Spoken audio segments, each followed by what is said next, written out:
When we think about human relationships, we often imagine they're built on logic, that if we simply tell people what's wrong, they'll understand, accept our criticism, and improve. But the truth, as Dale Carnegie discovered nearly a century ago, is far more emotional.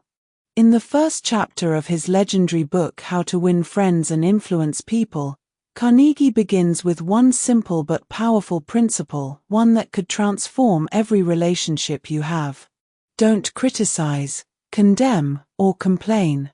He calls this the first and most important rule in the art of human relations.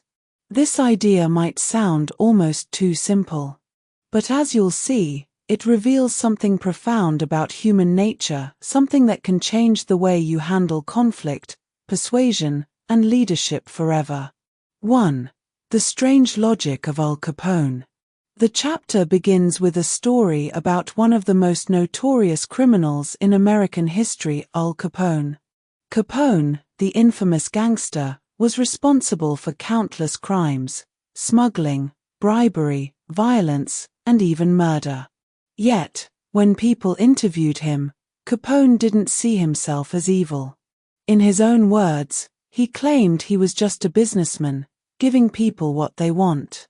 He thought of himself as a benefactor, even a victim of misunderstanding.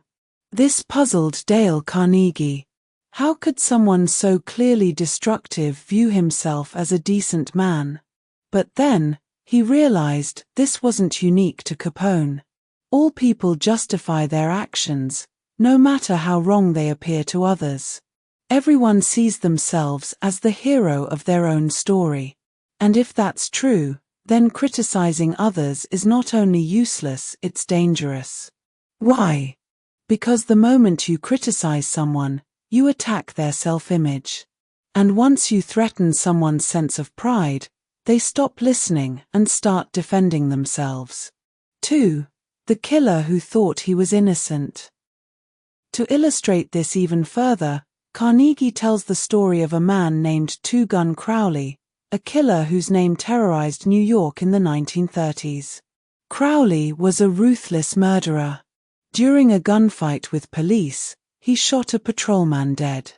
But when the authorities finally cornered him, they found a note in his pocket that read, "Under my coat lies a weary heart, but a kind one, one that would never harm anyone."